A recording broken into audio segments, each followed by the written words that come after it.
બાજારમાં બેઠેલો આ લંગડો ભિખારી જેના પગે લાગે છે કરોડોનો માલિક કેમ બની જાય છે? આ રહસ્ય જાણવા માટે હું પણ ત્યાં ગઈ.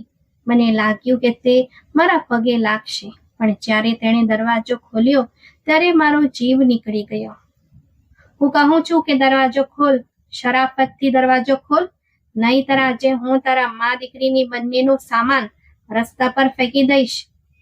બહારથી આવતા શેઠના ગર્જના ભર્યા આવાજે મારા અસ્તિત્વમાં વીજળી દોડાવી દીધી. હું જે હમણાં જ મા માટે ઠંડા પાણીના પોતા નીચોવી રહી હતી, ડરને માર્યા ત્યાં જ થીજી ગઈ. મા એ પોતાની નબળી અને ઝાંકી આંખો ખોલી અને ધ્રુજતા હોઠે માંડ માંડ બોલી, ધારા દીકરી, જો તો બહાર કોણ છે? કદાચ મકાન માલિક ફરી ભાડા માટે આવ્યો છે. મેં જલ્દીથી આંસુ લૂછ્યા અને મારી ચાદર ઠીક કરતા ધ્રુજતા પગે દરવાજા તરફ વધી. જેવી કુંડી ખોલી સામે શેઠ સુનીલનો ગુસ્સાથી લાલચોળ ચહેરો દેખાયો, જે મને જોતા જ ફાટી પડ્યા. તમને લોકોને શરમ નથી આવતી? 4 મહિના થઈ ગયા છે ભાડું માંગતા, દર વખતે નવી વાર્તા સંભળાવી દો છો.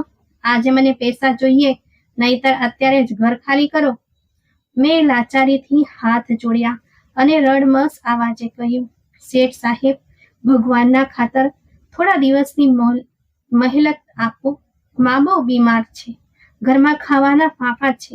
હું નોકરી શોધી રહી છું, જેવું ક્યાં ગોઠવાઈ જઈશ.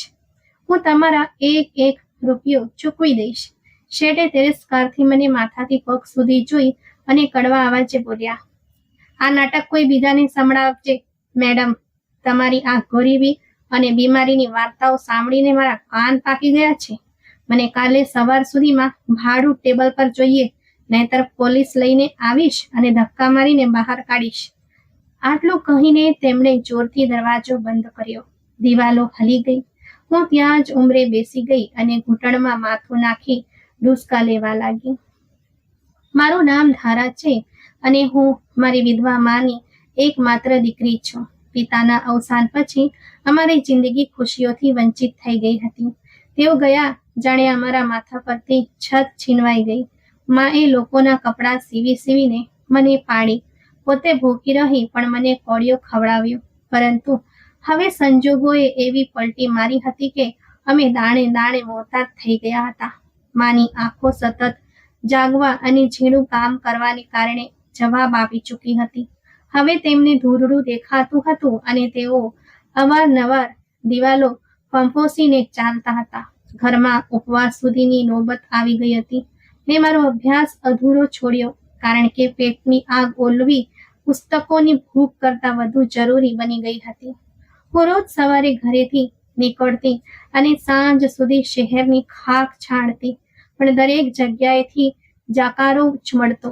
ક્યાંક ડિગ્રી માંગવામાં આવતી તો ક્યાંક અનુભવ, અને જ્યાં આ બંને ન હોય ત્યાં ભલામણ કે લાચની માંગણી થતી. ખાલી હાથે અને થાકેલા પગે ઘરે પાછી ફરતી ત્યારે માની આશાભરી નજર મને જોતી, પણ હું નજર ઝુકાવી તેમને નિરાશ કરી દેતી. આજે શેઠ સુનીલની ધમકીએ જે કંઈક હિંમત બચી હતી તે પણ તોડી નાખી હતી. હું આંસુ લૂછીને અંદર આવી તો માએ પૂછ્યું, શું કહેતા હતા શેઠ? મેં જૂઠું બોલી દીધું. કાંઈ નહીં મા, બસ પૂછતા હતા. મેં કહી દીધું કે જલ્દી આપી દઈશું. માએ ઠંડો નિસાસો નાખ્યો અને ઉઘરસ ખાતા બોલી, ભગવાન દયા કરે બેટા, મારા છાતીમાં બહુ દુખાવો થઈ રહ્યો છે. લાગે છે હવે મારો છેલ્લો સમય આવી ગયો છે. હું તડપી ઉઠી અને દોડીને તેમની પાસે ગઈ. તેમનું કપાળ આગની જેમ તપી રહ્યું હતું. આ જ મુસીબતના સમયમાં બહાર દરવાજે ફરી ટકોરા પડ્યા. હું ફફડી ગઈ કે કદાચ શેઠ પાછા આવ્યા છે, પણ દરવાજો ખોલતા સામે પાડોશવાળા રંજીતા માસી ઊભા હતા. તેમના હાથમાં એક વાટકી હતી. તેઓ અંદર આવ્યા અને વાટકી ટેબલ પર મૂકતા બોલ્યા, ધારા દીકરી, આ થોડી ખીચડી લાવી હતી. મને ખબર છે તમારા ઘરની હાલત ઠીક નથી. મેં કૃતજ્ઞતાથી તેમને જોયા. રંજીતા માસીએ એકમાત્ર સ્ત્રી હતા જે ક્યારેક અમારી ખબર લઈ લેતા હતા. તેઓ માની પાસે બેઠા અને તેમની હાલત જોઈ અફસોસથી માથું હલાવ્યું. પછી અચાનક રહસ્યમય અંદાજમાં મારી તરફ વળ્યા અને બોલ્યા, ધારા, તું શું કામ આટલી પરેશાન થાય છે? તે સાંભળ્યું નથી? શહેરમાં શું થઈ રહ્યું છે? મેં નવાઈ પામીને પૂછ્યું. શું થઈ રહ્યું છે માસી? તેઓ ઉત્સાહભર્યા અંદાજમાં બોલ્યા. અરે, તે મોટા બજારના ખૂણે એક ભિખારી બેઠો છે. લોકો કહે છે કે કોઈ સામાન્ય ભિખારી નથી, પહોંચેલો વૃદ્ધ છે. બિચારો લંગડો છે, પણ જેના માથા પર હાથ મૂકી દે અથવા જેના પગે લાગે તેની તો તકદીર જ બદલાઈ જાય છે. મેં અવિશ્વાસ સાથે તેમની સામે જોયું અને કહ્યું, તમે પણ કેવી વાતોમાં આવી ગયા છો? આ બધું પાખંડ છે. રોજી રોટી આપનાર તો ભગવાન છે. કોઈ ભિખારી કેવી રીતે કોઈનું નસીબ બદલી શકે? માસીએ તરત જ મને ટોકી. અરે ના ધારા, તું નથી જાણતી. મારી બહેનના જેઠાણીનો દીકરો કેટલાય વર્ષોથી બેરોજગાર હતો. તે એ ભિખારી પાસે ગયો. ભિખારીએ તેના પગ સ્પર્શ કર્યા અને વિશ્વાસ કર, બીજા જ દિવસે તેને કેનેડાથી નોકરીનો પત્ર આવી ગયો. અને તે સમીર, જેની દુકાન ડૂબી રહી હતી, તે ત્યાં ગયો તો ભિખારીએ તેના પગરખા સાફ કર્યા અને હવે જોઈ લે તેની દુકાન કેવી ચાલી રહી છે. હું શાંતિથી સાંભળતી રહી, કારણ કે મારું મન આ અંધશ્રદ્ધા માનવા તૈયાર ન હતો. મારો વિશ્વાસ હતો કે માણસની મહેનત અને ભગવાનની મરજી જ બધું છે. મેં નરમાસથી કહ્યું, આ બધું યોગાનો યોગ પણ હોઈ શકે. હું આવા બાબાઓ અને ભિખારીઓના ચક્કરમાં પડવા નથી માંગતી. માસીએ ખોટું ન લગાડ્યું, પણ સહાનુભૂતિથી બોલ્યા, જોઈ લે બેટા, ડૂબતાને તો તણખલાનો સહારો હોય છે. તારી માની આ હાલત જોઈ શકાતી નથી. એકવાર જઈને જોવામાં શું વાંધો છે? તેઓ તો આટલું કહીને ચાલ્યા ગયા, પણ મારા મનમાં એક અજીબ મડાગાંઠ છોડી ગયા. આખી રાત માં દર્દથી કણસતી રહી અને હું તેમના કોશિકે બેસીને વિચારતી રહી કે શું ખરેખર દુનિયામાં આવો કોઈ ચમત્કાર થઈ શકે? બીજી સવારે મારી તબિયત અચાનક બહુ બગડી ગઈ. તેમના શ્વાસ રૂંધાવા લાગ્યા અને તેઓ પીડાથી ચીસો પાડવા લાગ્યા. હું ગભરાઈને ભાગી અને મોહલ્લાના ડોક્ટરને બોલાવી લાવી. ડોક્ટરે તપાસ કર્યા પછી જે શબ્દો કહ્યા તે મારા માટે મૃત્યુના વોરંટ સમાન હતા. તેમણે ગંભીરતાથી કહ્યું, ધારા દીકરી, એમના હૃદયના વાલ્વ બંધ થઈ રહ્યા છે. તાત્કાલિક ઓપરેશન કરવું પડશે, નહીતર તેઓ બચશે નહીં. મેં ધ્રુજતા અવાજે પૂછ્યું, ડોક્ટર સાહેબ, કેટલો ખર્ચ થશે? ડોક્ટરે કહ્યું, ઓછામાં ઓછા 6 લાખ રૂપિયાની વ્યવસ્થા કરો અને એમને આજે જ મોટી હોસ્પિટલમાં લઈ જાઓ. મારા પગ નીચેથી જમીન સરકી ગઈ. અહીં 600 રૂપિયા નહોતા, 6 લાખ ક્યાંથી લાવત? મેં ડોક્ટરના પગ પકડી લીધા. ડોક્ટર સાહેબ, ભગવાન માટે કંઈક કરો, મારી પાસે આટલા પૈસા નથી. ડોક્ટરે અફસોસ સાથે ખભા ઉંચક્યા અને કહ્યું, હું મજબૂર છું ધારા, આ ઓપરેશન વગર બચી શકે તેમ નથી. ડોક્ટરના ગયા પછી હું પાગલ જેવી થઈ ગઈ. મેં વિચાર્યું કે સંબંધીઓ પાસે મદદ માંગું. હું સૌથી પહેલા મારા કાકાના ઘરે ગઈ, જે શહેરના પોશ વિસ્તારમાં રહેતા હતા. ગાર્ડે મને અંદર જતા રોકી, પણ ઘણી વિનંતીઓ પછી અંદર ગઈ તો કાકાએ છાપા પરથી નજર હટાવ્યા વગર કહ્યું, જો ધારા, અમારા પોતાના ખર્ચાઓ બહુ છે. વેપારમાં મંદી ચાલે છે. અમે તારી મદદ નહીં કરી શકીએ. મેં રડતા રડતા કહ્યું, કાકા, મારી માં મરી જશે, કંઈક તો દયા કરો. પણ કાકીએ આવીને કહ્યું, અરે ભાઈ, આ તો રોજનો તમાશો છે. જાઓ અહીંથી, જાતે મહેનત કરો, માંગવા કેમ આવી જાઓ છો? ત્યાંથી જાકારો મળ્યા પછી હું મારા મામા પાસે ગઈ. તેમણે તો દરવાજો જ ન ખોલ્યો અને અંદરથી કહેવાડાવી દીધું કે તેઓ ઘરે નથી. હું આખા દિવસ કાળઝાળ ગરમીમાં ભૂખ્યા પેટે શહેરભરમાં મારા સંબંધીઓના દરવાજા ખટખટાવતી રહી. કોઈએ 100 મેણા માર્યા તો કોઈએ શિખામણો આપી, પણ 6 લાખ તો દૂરની વાત, કોઈ 6000 આપવા પણ તૈયાર નહોતું. સૂરજ આથમી રહ્યો હતો અને મારી આશાઓ પણ દમ તોડી રહી હતી. હું થાકી હારી આંસુથી ભીંજાયેલો ચહેરો લઈને ઘરે પાછી ફરી તો જોયું કે માં હજુ પણ દર્દથી તડપી રહી હતી. તેમની હાલત કથળી રહી હતી. મને જોઈને તેઓ માંડ માંડ બોલ્યા, પાણી. મેં જલ્દીથી પાણી તેમના મોઢે લગાવ્યું. મને લાગ્યું કે હું દુનિયાની સૌથી નિષ્ફળ દીકરી છું, જે પોતાની માનો જીવ બચાવવા કંઈ કરી શકતી નથી. ત્યારે જ મારા કાનમાં રંજીતા માસીના શબ્દો ગૂંજવા લાગ્યા, તે ભિખારી પાસે જા, જેમના તે પગ સ્પર્શે તેની બગડેલી બાજી સુધરી જાય છે. મારું મન કહેતું હતું કે આ અજ્ઞાનતા છે, આ ખોટું છે, પણ માની ચીસોએ મારા મગજને શૂન્ય કરી દીધું હતું. મારી પાસે બીજો કોઈ રસ્તો જ બચ્યો ન હતો. મેં દિવાલનો ટેકો લીધો અને આકાશ તરફ જોઈને રડતા રડતા કહ્યું, હે ભગવાન, તું જાણે છે કે હું અંધવિશ્વાસ કરવા નથી માંગતી, હું કોઈ માણસને તારો ભાગીદાર બનાવવા નથી માંગતી, પણ હું શું કરું? મારી માં મરી રહી છે અને મારા તમામ દરવાજા બંધ થઈ ગયા છે. પછી મેં નિર્ણય કરી લીધો કે હું જઈશ, હું તે ભિખારી પાસે જઈશ. કદાચ ભગવાન આ બહાને મારું સાંભળી લે, કદાચ તે ભિખારીના આશીર્વાદમાં કોઈ અસર હોય. મેં કબાટમાંથી મારી જૂની ચાદર કાઢી અને પોતાને તેમાં છુપાવી લીધી. માને દવા આપીને સુવડાવી દીધી અને ઘરની બહાર નીકળી પડી.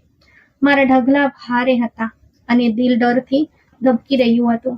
મને લાગતું હતું કે હું કોઈ ગુનો કરવા જઈ રહી છું, પણ માનો ચહેરો મારી આંખો સામે હતો. બાજારની રોનક મારા માટે અર્થહીન હતી. હું બસ એક ખૂણાને શોધી રહી હતી જ્યાં તે દેવદૂત અથવા કદાચ કોઈ દુષ્ટ બેઠો હતો. ચાલતા ચાલતા હું એ વળાંક પર પહોંચી ગઈ જ્યાં લોકોનું ટોળું દેખાઈ રહ્યું હતું. પુરુષો અને સ્ત્રીઓની લાંબી કતારો લાગેલી હતી અને બધાની નજર એક જ જગ્યાએ ટકેલી હતી. ત્યાં એક જર્જરિત હાલતમાં એક માણસ જમીન પર બેઠો હતો, જેના વાળ વિખરાયેલા હતા અને કપડાં ચિત્રે હાલ હતા. તે ખરેખર વિચિત્ર લાગતો હતો. હું ફફડીને એક બાજુ ઊભી રહી ગઈ અને વિચારવા લાગી કે શું ખરેખર આ માણસ મારી મુશ્કેલી હલ કરી શકે છે, કે પછી હું મારી ઇજ્જત અને અંતરાત્મા બંનેનો સોદો કરવા આવી છું. બાજારના એક હોબાળા અને લોકોની ભીડ વચ્ચે હું એક ગુનેગારની જેમ ઊભી હતી.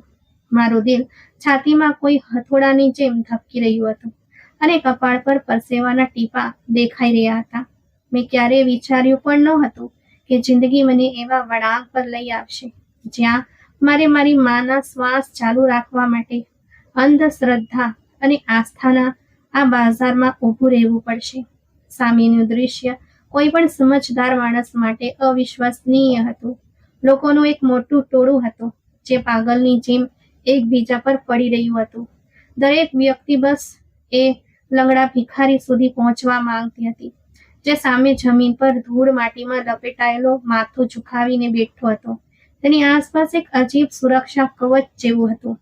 કોઈ તેના નજીક જવાની હિંમત નહોતું કરતું, સિવાય કે જેઓ કતારમાં પોતાના વારાની રાહ જોતા હતા. મેં મારી ચાદરને વધુ જોરથી ઓઢી લીધી જેથી કોઈ મને ઓળખી ન જાય. જોકે આ શહેરમાં મને કોણ ઓળખતું હતું, પણ ગરીબી અને મજબૂરી માણસને ભ્રમમાં નાખી દે છે. મેં જોયું કે લાઈનમાં ઊભેલા લોકો સામાન્ય નહોતા. તેમાં સૂટ બૂટ પહેરેલા પુરુષો પણ હતા અને નકાબધારી મહિલાઓ પણ. અમીર અને ગરીબનો ભેદ અહીં આવીને મટી ગયો હતો. બધાની જરૂરિયાત એક જ હતી. આશા સાથે હું ધીરે ધીરે ચાલતી લાઈનના છેવાડે જઈને ઊભી રહી. મારી આગળ એક મોટી ઉંમરની સ્ત્રી ઊભી હતી, જે કદાચ પોતાના દીકરા માટે આવી હતી. તે સતત માળા જપી રહી હતી અને વારંવાર ઊંચા થઈને આગળ જોવાની કોશિશ કરતી હતી. મેં હિંમત કરીને તેમને પૂછ્યું, માસી, શું આ ભિખારી ખરેખર કંઈ કરે છે કે પછી આ લોકો અમસ્તા જ પાગલ થયા છે?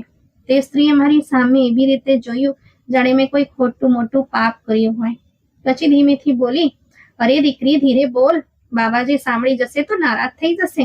તને ખબર નથી, આ કોઈ સામાન્ય ભિખારી નથી, તે દિલની વાત જાણે છે. ગયા અઠવાડિયે મારા મહોલ્લાનો એક છોકરો આવ્યો હતો. પોલીસે તેને ખોટા કેસમાં ફસાવ્યો હતો. આ ભિખારીએ બસ તેના જૂતા પર હાથ રાખ્યો અને બીજા જ દિવસે તે નિર્દોષ છૂટી ગયો. લોકો કહે છે કે તેની વાણીમાં પ્રભાવ છે અને હાથોમાં સાજા કરવાની શક્તિ છે, પણ તે દરેકને ભાવ નથી આપતો. તે પોતાની મરજીનો માલિક છે. તેમની વાત સાંભળીને મારા દિલમાં શંકાઓ જાગી. જો આ ભિખારીએ મને ધૂતકારી દીધી તો?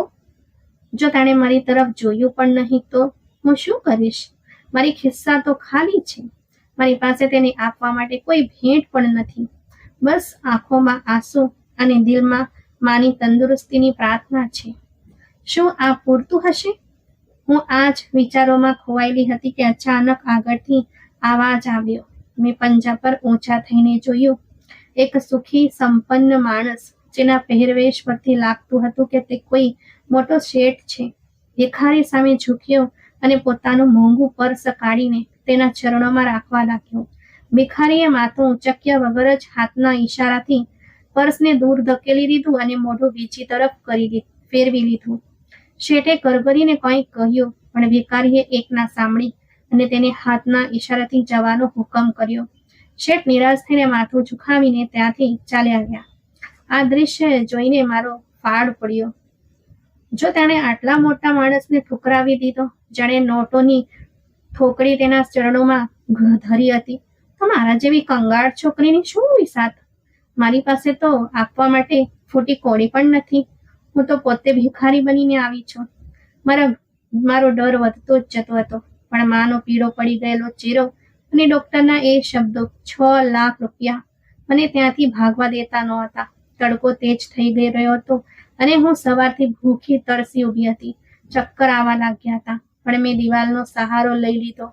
મારી આસપાસ ઉભેલી સ્ત્રીઓ અંદરો અંદર વાતો કરી રહી હતી. એકે કહ્યું, સાંભળ્યું છે કે આ ભિખારી પહેલા બહુ અમીર હતો, પછી તેના પર કોઈ પ્રેમનો ભૂત સવાર થયો કે ઈશ્વર તરફથી કોઈ કસોટી આવી કે બધું છોડીને અહીં બેસી ગયો. બીજી બોલી, અરે ના ના, મેં સાંભળ્યું છે કે તે જન્મથી જ આવો છે. તેનો પગ બાળપણથી જ ખરાબ છે, પણ ભગવાને તેના બદલામાં તેને અદૃશ્ય જ્ઞાન આપ્યું છે. તે જેના માથા પર હાથ રાખી દે તે રાતોરાત રાજા બની જાય છે. જાત જાતની વાતો, જાત જાતની વાર્તાઓ, પણ સત્ય શું હતું એ કોઈ જાણતું નહોતું. સમય સરકી રહ્યો હતો અને કતાર ખૂબ જ ધીમી ગતિએ આગળ વધી રહી હતી. એ ભિખારી વિચિત્ર હતો. તે 20 માંથી 19 લોકોને કંઈ પણ કર્યા વગર પાછા મોકલી દેતો. બસ હાથ હલાવી દેતો કે જાઓ, અને એ લોકો નિરાશ થઈને ચાલ્યા જતા. પછી અચાનક કોઈ એક વ્યક્તિ સામે તે રોકાતો, તેના પગ તરફ જોતો અને પછી નમીને તેના પગ સ્પર્શતો. જેનો પગ તે સ્પર્શતો એ વ્યક્તિ ખુશીથી ચીસ પાડી ઉઠતી, રડતી અને લોકોને કહેતી કે મારો વારો આવી ગયો, મારું નસીબ જાગી ગયું. આ તમાશો જોઈને મને સમજાતું જ નહોતું કે તેની પસંદગીનું ધોરણ શું છે. શું તે ચહેરા જુએ છે? ના, તે તો માથું ઉચકીને ચહેરો જોતો જ નહોતો. તો શું તે પહેરવેશ જુએ છે? ના, હમણાં જ તેણે એક મેલા ઘેલા મજૂરના પગ સ્પર્શ્યા હતા અને એક સૂટ બૂટ વાળાને ભગાડી દીધો હતો. તો પછી તે શું જુએ છે? તે ફક્ત પગ જુએ છે, લોકોના જૂતા અને તેમના ઢગલા. આ વાત મને અજીબ લાગતી હતી. હું વારંવાર મારી નજર નીચે કરીને મારા પગ જોતી. મારા પગમાં પ્લાસ્ટિકની જૂની ચપ્પલ હતી, જે એક તરફથી ઘસાઈ ગઈ હતી અને તેની પટ્ટી પણ વારંવાર નીકળી જતી હતી, જેને મેં સેફ્ટી પિન લગાવીને જોડી હતી. મારા પગ ધૂળથી ખરડાયેલા હતા અને એડીઓ ફાટેલી હતી. મને સખત શરમ અનુભવાતી હતી. અહીં લોકોના ચમકતા જૂતા હતા અને મારા પગ ગરીબીની જાહેરાત બની ગયા હતા. દિલ થયું કે જમીન ફાટી જાય અને હું તેમાં સમાઈ જાઉં. શું એ ભિખારી મારા પર ચિત્રે હાલ પગ જોઈને મને ધિક્કારીને ભગાડી તો નહીં દે? શું તે મારી ગરીબીની મજાક નહીં ઉડાવે? મારું મન કહેતું હતું, ધારા, પાછી વળી જા, તારી ઇજ્જત બચાવીને ઘરે પાછો જઈ જા. ભગવાન બીજો કોઈ રસ્તો કરી દેશે. પણ પછી વિચાર આવતો કે કયો રસ્તો? કોણ આપશે 6 લાખ? મામા, કાકા, મોહલ્લાના લોકો? બધા જ તો મોઢું ફેરવી ચૂક્યા છે. હવે જો કોઈ આશા હોય તો આજ પાગલપન છે. આજ એક ધૂંધળી આશા છે. મેં મારી જાતને ધમકાવી અને ત્યાં જ ઊભી રહી. સૂરજ માથા પર આવી ગયો હતો અને ગરમીથી હાલત ખરાબ હતી. તરસને કારણે ગળામાં કાંટા ખૂંચતા હતા, પણ હું લાઈન છોડીને પાણી પીવા પણ જઈ શકતી નહોતી, કારણ કે જગ્યા જતી રહેત. મારી આગળવાળી સ્ત્રીનો વારો આવ્યો તો તે ખૂબ જ આદર સાથે ભિખારી સામે ગઈ અને પોતાની ચાદરનો પાલો ફેલાવીને કંઈક માંગવા લાગી. ભિખારીએ માથું ન ઉચક્યું, બસ જમીન પર પોતાની આંગળીથી લીટા તાળતો રહ્યો. તેણે હાથ ઝટકી દીધો. સ્ત્રી રડવા લાગી અને કાલાવાલા કરવા લાગી. પણ ભિખારીની સાથે બેઠેલા બીજા એક માણસે, જે કદાચ તેનો સેવક હતો, સ્ત્રીને બાવડાથી પકડીને હટાવી દીધી અને કહ્યું, બાઈ જાઓ, સરકારનો મૂડ નથી તો શું કામ હેરાન કરો છો? બીજી વાર આવજો. એ સ્ત્રી રડતી રડતી ત્યાંથી હટી. હવે મારા અને ભિખારીની વચ્ચે કોઈ ન હતું. મારું દિલ ઉછળીને ગળે આવી ગયો. મારા હાથ પગ ઠંડા પડી ગયા. મને સમજાતું જ ન હતું કે હું આગળ વધું કે ભાગી જાઉં. પાછળથી લોકોએ અવાજ આપ્યો, અરે બહેન, આગળ વધો, કેમ રસ્તો રોકીને ઊભા છો? અમારો પણ વારો આવવા દો. એ અવાજોએ મને ભાનમાં લાવી. મેં એક ઊંડો શ્વાસ લીધો, ભગવાનનું નામ લીધું અને ડરતા ડરતા એક ઢગલું આગળ વધાર્યો. હું હવે બિલકુલ એ ભિખારીની સામે ઊભી હતી, એટલી નજીક કે મને તેના ગંદા કપડાની વાસ આવી રહી હતી. તે જમીન પર પલાઠી વાળીને બેઠું હતું. તેનું માથું નમેલું હતું અને વિખરાયેલા વાળની લટો તેના ચહેરાને છુપાવી રહી હતી. તે હોઠ ફફડાવીને કંઈક બબડતો હતો. મને કંઈક સમજાતું નહોતું. હું સ્થિર ઊભી રહી. મારી જીભ જાણે તાળવે ચોંટી ગઈ હોય. હું શું કહું, શું માંગુ, કેવી રીતે કહું કે બાબા, મારી માં મરી રહી છે? મારા શબ્દોએ સાથ છોડી દીધો હતો. મેં બસ શાંતિથી તેને જોયો. મારી નજર તેના નમેલા માથા પર હતી અને તેની નજર જમીન પર હતી. અચાનક તેણે હલચલ કરી. તેણે ધીમેથી પોતાની ગરદન ફેરવી. તેની નજર ઉપર ન ઉઠી પણ સીધી મારા પગ પર ટકી ગઈ. એ જ પગ જેના પર હું શરમાતી હતી, એ જ જૂની ચપ્પલ, એ જ ધૂળ માટીમાં ખરડાયેલી. મેં બેધ્યાનપણે મારો જમણો પગ પાછળ ખેંચવાનો પ્રયત્ન કર્યો, જેથી મારી તૂટેલી ચંપલ છુપાવી શકું. પણ ત્યારે જ કંઈક વિચિત્ર બન્યો. જેવો મેં પગ હલાવ્યો, મારા જમણા પગના અંગૂઠા પાસે એક ઘેરો લાલ નિશાન ઉભરી આવ્યો. આ જન્મજાત નિશાન હતો, જે બિલકુલ લાલ એટલે કે બીજના ચંદ્રની જેમ વળેલું હતું. નાનપણમાં દાદી કહેતા હતા કે આ સૌભાગ્યની નિશાની છે, પણ આજ સુધી તો આ નિશાને મને કોઈ ખુશી આપી નહોતી. એ ભિખારીની નજર જેવી એ નિશાન પર પડી, તે પથ્થર જેવો થઈ ગયો. તેનો બડબડાટ બંધ થઈ ગયો. તેનો હાથ જે હવામાં અદ્ધર હતો, તે ત્યાં જ રોકાઈ ગયો. એક ક્ષણ માટે આખું બજાર, બધો જ શોર બકોર જાણે થંભી ગયો. મને લાગ્યું જાણે તેણે શ્વાસ લેવાનું બંધ કરી દીધું છે. પછી તેના શરીરમાં એક જોરદાર આંચકો આવ્યો, જાણે કે તેના પર વીજળી પડી હોય. તે એકદમ ચોંકી ઉઠ્યો. તેના ખભા ધ્રુજવા લાગ્યા. હું ફફડીને 2 ઢગલા પાછળ હટી. મને લાગ્યું કદાચ તેને મારા ગંદા પગ જોઈને ગુસ્સો આવ્યો છે, અથવા મારાથી કોઈ ભૂલ થઈ ગઈ છે. પાછળ ઊભેલા લોકો પણ હેરાન થઈ ગયા કે આ ભિખારી અચાનક આમ કેમ ધ્રુજી રહ્યો છે. સેવક આગળ વધ્યો કે કદાચ ભિખારીને આંચકી આવી છે, પણ ભિખારીએ હાથ ઊંચો કરીને તેને રોકી દીધો. તેની નજર હજુ પણ મારા પગના એ ચંદ્ર જેવા નિશાન પર ટકેલી હતી. તે એવી રીતે જોઈ રહ્યો હતો જાણે તેને વિશ્વાસ ન આવતો હોય, જાણે તેણે વેરાન રણમાં કોઈ ખજાનો જોઈ લીધો હોય, અથવા કદાચ કોઈ ભૂલી ગયેલું ભયાનક સપનું. મારું દિલ ડરના માર્યા બંધ પડી જવા તેવું હતું. મેં ધ્રુજતા અવાજે કહેવા માંગ્યું, બાબાજી, પણ મોઢામાંથી અવાજ જ ન નીકળ્યો. ત્યારે એ જ ભિખારી, જે પોતાની જગ્યાથી હલતો પણ ન હતો, ગોઠણે ભેર સરકતો મારી નજીક આવ્યો. તેની હલચલમાં એવી ઝડપ અને અધીરાઈ હતી કે હું ડરી ગઈ. તેણે પોતાના ધ્રુજતા અને માટીથી ખરડાયેલા હાથ મારી તરફ લંબાવ્યા. હું સમજી કે તે મને મારશે કે ધક્કો મારશે. મેં આંખો બંધ કરી લીધી. હવે અપમાન થશે, પણ બીજી જ ક્ષણે મેં મારા પગ પર તેના ગરમ અને ખરબચડા હાથનો સ્પર્શ અનુભવ્યો. તેણે મારા પગ સ્પર્શ્યા નહોતા, પણ તેણે મારા બંને પગને પોતાના હાથમાં જકડી લીધા હતા, એટલી મજબૂતીથી કે મને દુખવા લાગ્યું. મેં ગભરાઈને આંખો ખોલી તો જોયું કે એ ભિખારીએ પોતાનું માથું મારા પગ પર રાખ્યું હતું અને તેનું આખું અસ્તિત્વ હિબકા ભરીને ધ્રુજી રહ્યું હતું. તે રડી રહ્યો હતો, ધ્રુસકે રડી રહ્યો હતો. તેના મોઢામાંથી વિચિત્ર અવાજો નીકળી રહ્યા હતા. તે વારંવાર મારા પગને એ નિશાનને પોતાની આંગળીઓથી તપાસતો અને પછી પાગલની જેમ રાખતો. આ દ્રશ્ય જોઈને ત્યાં હાજર દરેક વ્યક્તિનું મોઢું ખુલ્લું રહી ગયું. એ ભિખારી જે અમીરોને ભાવ નહોતો આપતો, આજે એક ભિખારણના પગમાં પડીને રડી રહ્યો હતો. મને કંઈ સમજાતું નહોતું કે આ શું થઈ રહ્યું છે. શું આ મારું નસીબ ખુલવાનો ઈશારો છે કે કોઈ નવી મુસીબત મારા ગળે પડવાની છે? મેં મારી જાતને છોડાવવાની કોશિશ કરી અને ગભરાઈને બોલી, છોડો મને, આ શું કરી રહ્યા છો તમે? લોકો શું કહેશે? પણ તેણે મારી વાત વણસાંભળી કરી દીધી. તે બસ રડે જ જતો હતો અને રડતા રડતા તેણે માથું ઉંચક્યું. પહેલી વાર મેં તેનો ચહેરો જોયો.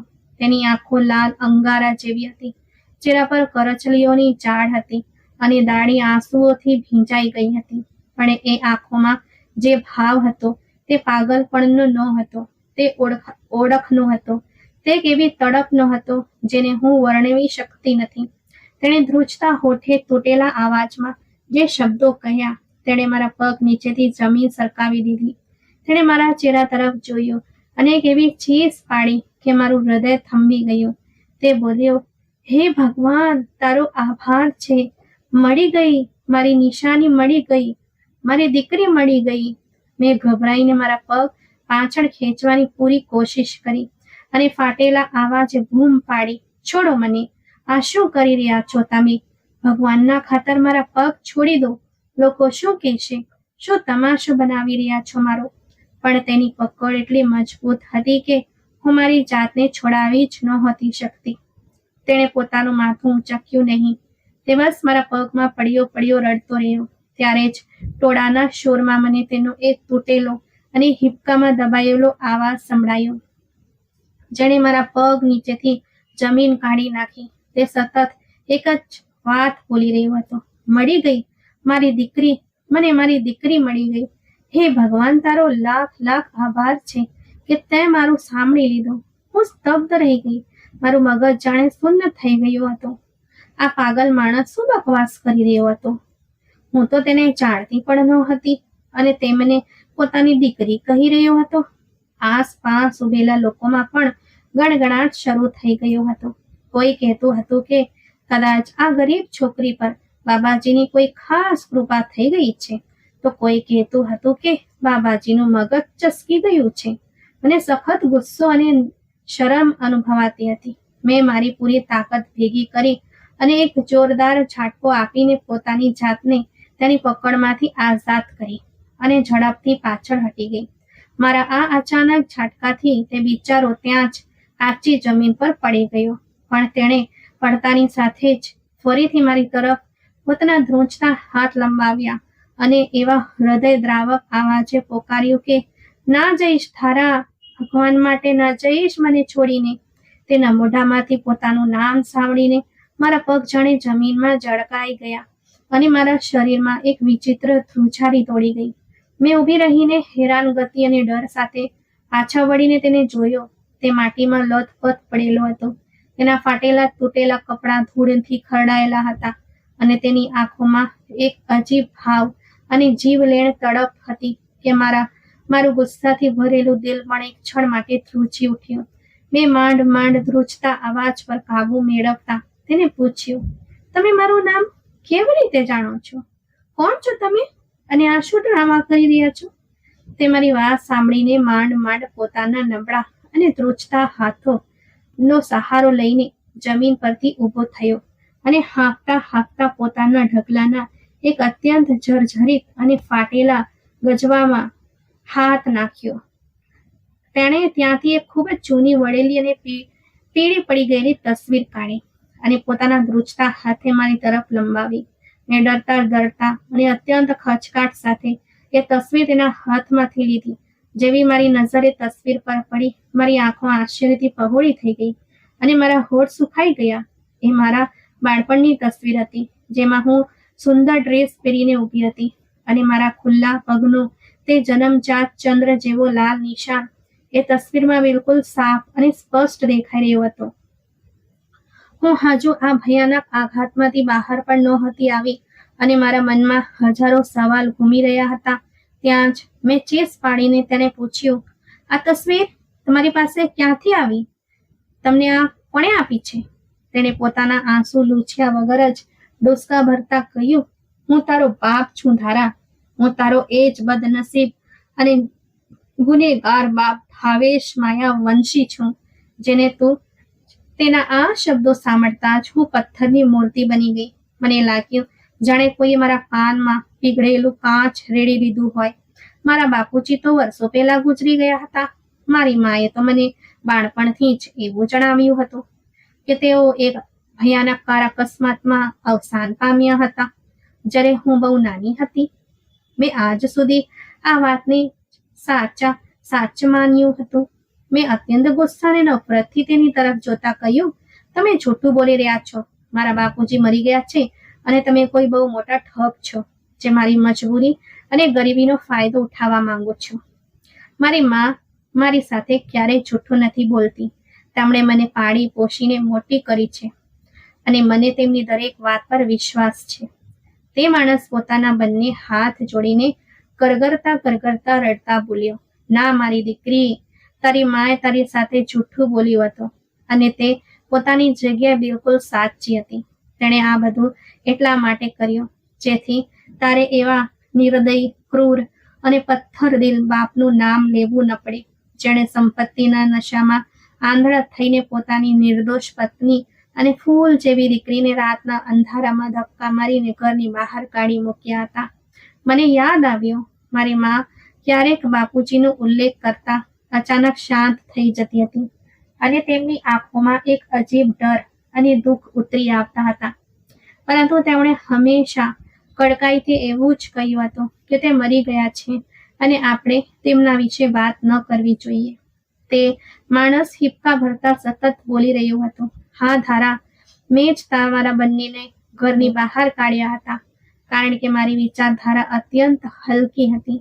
મારે વારસ તરીકે એક દીકરો જોઈતો હતો અને તારો જન્મ દીકરી તરીકે થયો હતો. હું તે સમયે ખૂબ જ ધનિક હતો. મારી પાસે ફેક્ટરીઓ, ગાડીઓ અને બંગલા હતા. મને મારી એ અઢળક સંપત્તિનું એટલું અભિમાન હતું કે હું માણસને માણસ જ નહોતો ગણતો. હું સ્તબ્ધ થઈને ઊભી રહીને તેની આ દર્દનાક કહાની સાંભળી રહી હતી. મારા અંદર ગુસ્સો અને દુઃખ એક સાથે તોફાન મચાવી રહ્યા હતા. તે રડતા રડતા પોતાની બરબાદીનો કિસ્સો સંભળાવી રહ્યો હતો કે તમે બંને મા દીકરીના રડતા મુખે ઘર છોડ્યા પછી મારા પર ભગવાનનો એવો કહેર ઉતર્યો કે મારી એ મોટી ફેક્ટરીમાં અચાનક એક રાત્રે એવી રહસ્યમય આગ લાગી જેણે બધું જ રાખ કરી દીધું અને હું રાતોરાત રસ્તા પર આવી ગયો. બધું જ હારી ગયો. તેના થોડા દિવસો પછી મારો એક ભયાનક અકસ્માત થયો જેમાં મારો એક પગ કપાઈ ગયો અને હું હંમેશા માટે અપંગ થઈ ગયો.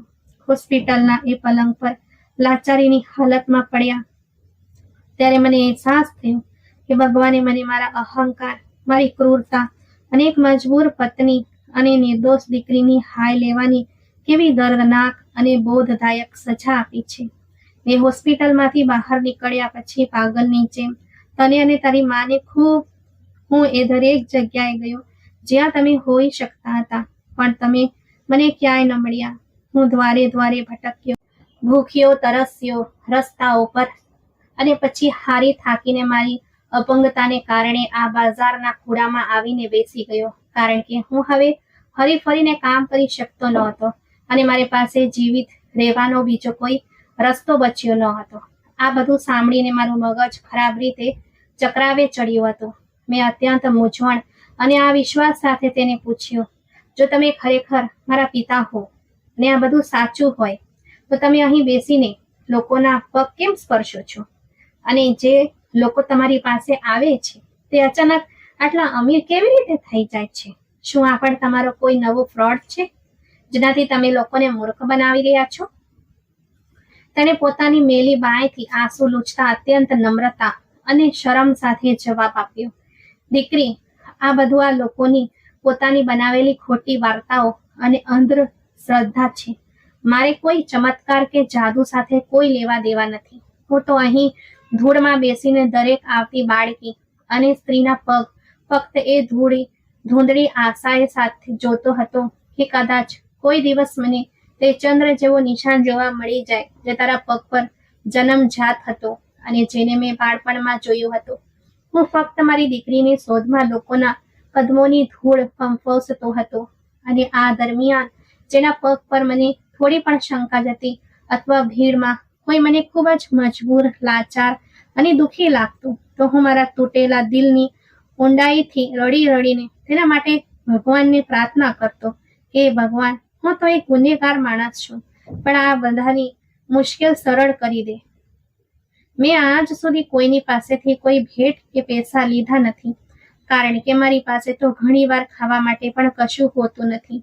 હું ભૂખ્યો જ સૂઈ જતો હતો, અને આ બધું ફક્ત અને ફક્ત ભગવાનની મરજી હતી કે મારી તડપ, મારો પશ્ચાતાપ અને મારી તૂટેલી પ્રાર્થનાની થી આ મજબૂર લોકોના અટકેલા કામ પૂરા થઈ જતા હતા.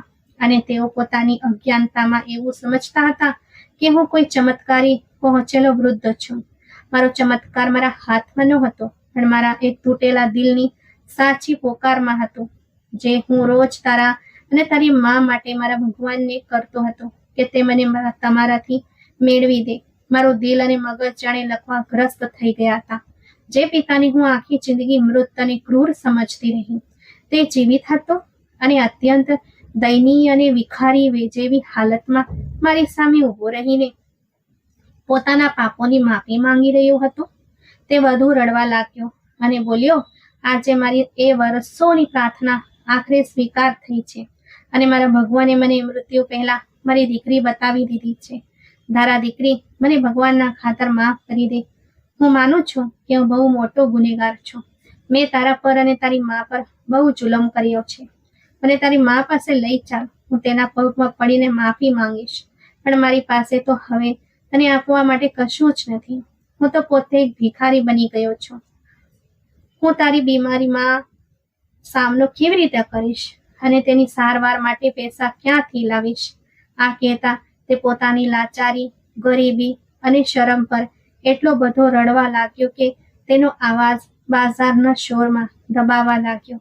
અને હું પણ મારી જગ્યાએ પથ્થર બનીને આંસુ વહાવી રહી હતી કે જો મને મારા પિતા મળ્યા પણ છે તો કેવી હાલતમાં મળ્યા છે. અમે બંને જ લાચાર હતા. એક તરફ માં હોસ્પિટલના બેડ પર જીવન અને મરણ વચ્ચે ઝોલા ખાઈ રહી હતી, અને તેને 6 લાખ રૂપિયાની જરૂર હતી.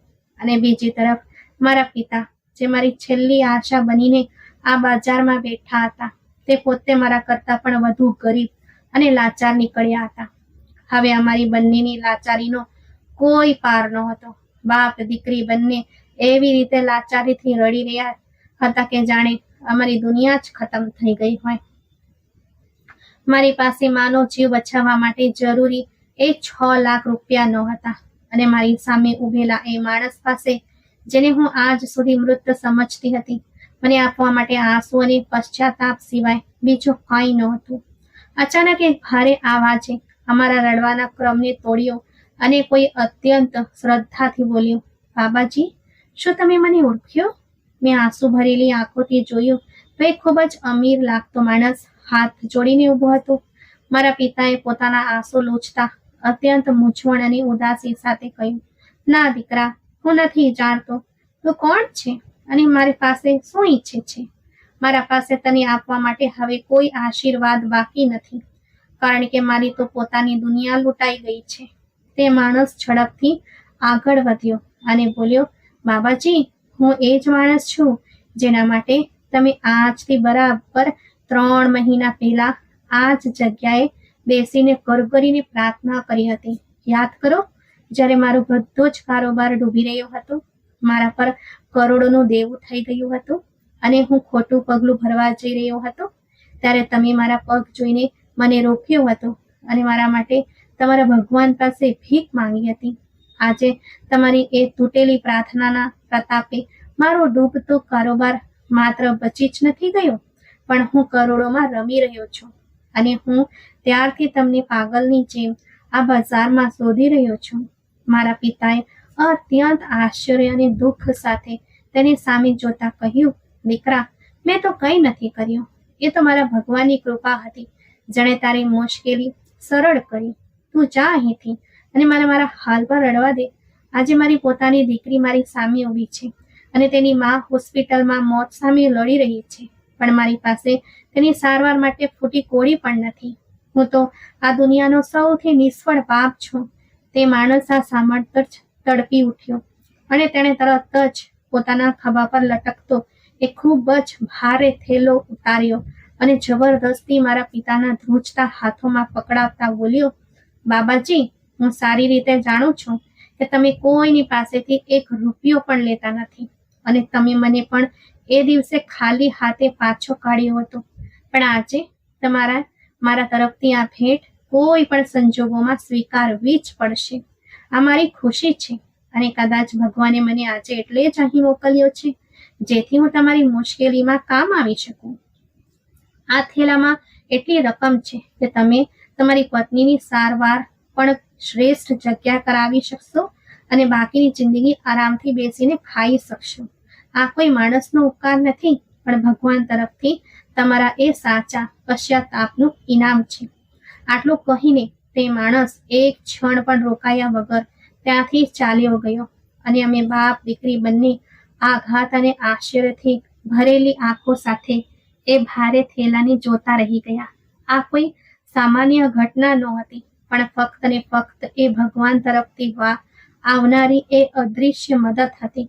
જેણે આજે એક અભિમાની પણ હવે પશ્ચાતાપ કરતા પિતાને તેની દીકરી સાથે મિલાવવાની હતી અને મારી માના ડૂબતા શ્વાસને પણ બચાવવાના હતા. મેં એક પણ ક્ષણ બગાડ્યા વગર એ પૈસા લીધા અને અમે સીધા એ મોટી હોસ્પિટલ તરફ ભાગ્યા જ્યાં મા દર્દથી કણસતી રહી હતી. અમે તરત જ ડોક્ટરોને પૈસા જમા કરાવ્યા અને માનું ઓપરેશન શરૂ થઈ ગયું. એ થોડા કલાકો મારા અને પિતાજી માટે કોઈ પ્રલયથી ઓછા ન હતા. તેઓ રડી રડીને હોસ્પિટલના ફ્લોર પર પ્રાર્થના કરી રહ્યા હતા અને તેમની આ સાચી તડપ જોઈને મેં મારા દિલમાંથી તેમના પ્રત્યેની બધી જ નફરત કાઢી નાખી હતી. જ્યારે ડોક્ટરે આવીને જણાવ્યું કે ઓપરેશન સફળ રહ્યું છે અને માનો જીવ બચી ગયો છે, ત્યારે પિતાજીએ ધ્રુસકે રડવાનું શરૂ કરી દીધું. થોડા કલાકો પછી જ્યારે માને હોશ આવ્યો અને હું તેમને પિતાજી પાસે લઈ ગઈ, ત્યારે મા તેમને આ દયનીય, અપંગ અને ભિખારી જેવા વેશમાં જોઈને સ્તબ્ધ થઈ ગઈ. પિતાજીએ પોતાના બંને હાથ જોડીને માના પગમાં મૂકી દીધું હતું અને રડતા રડતા માફી માંગવા લાગ્યા કે મને માફ કરી દે. મેં મારા અહંકારની બહુ ભયાનક સજા ભોગવી લીધી છે. હું દિવસ રાત ઠોકરો ખાઈને રસ્તા ઉપર જડ્યો છું. માનું દિલ જે વર્ષોથી તેમના જુલમના દુઃખથી ભરેલું હતું, તે પિતાની આ દયનીય હાલત, કપાયેલો પગ અને સાચા આંસુ જોઈને પીગળી ગયું અને તેમણે રડતા રડતા પિતાજીના માથા પર હાથ મૂકીને તેમને માફ કરી દીધા.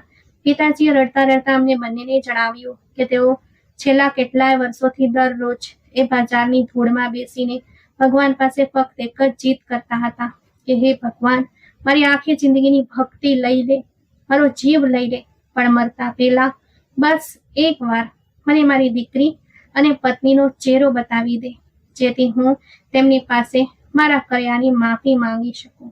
અને ભગવાને તેમની એ સાચી આહા સાંભળી લીધી હતી અને તે અજાણ્યા અને અમીર માણસને માત્ર એક નિમિત્ત બનાવીને અમારી એ આર્થિક મુશ્કેલી પણ હંમેશા માટે હલ કરી દીધી, જે મારી માનો જીવ લઈ રહી હતી. આજે આ વાતને ઘણો સમય વીતી ગયો છે અને અમારી પરિસ્થિતિ સંપૂર્ણપણે બદલાઈ ગઈ છે.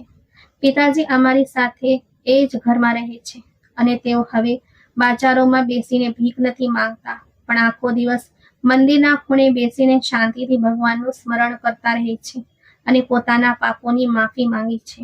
મિત્રો, માણસ પાસે ગમે તેટલી સંપત્તિ કે સત્તા હોય, પણ તેનું અભિમાન ક્યારેય ટકતું નથી. કુદરત જ્યારે સજા આપે છે ત્યારે રાજાને પણ રંક બનાવી દે છે. તેથી ક્યારેય પોતાની દોલત પર ગર્વ ન કરવો જોઈએ. ઈશ્વરના ઘરે દેર છે પણ અંધેર નથી. તે આપણી કસોટી પણ કરે છે અને જ્યારે આપણે નમ્ર બનીએ છીએ ત્યારે તે જ અજાણ્યા માધ્યમો દ્વારા આપણી મદદ પણ કરે છે. તો મિત્રો, આજની આ વાત તમને કેવી લાગી? લાઈક, કોમેન્ટ કરીને જરૂરથી જણાવજો. વિડીયોને વધુમાં વધુ શેર પણ કરજો અને જો મારા ચેનલ પર નવા છો તો પ્લીઝ સબસ્ક્રાઇબ જરૂરથી કરજો. આભાર.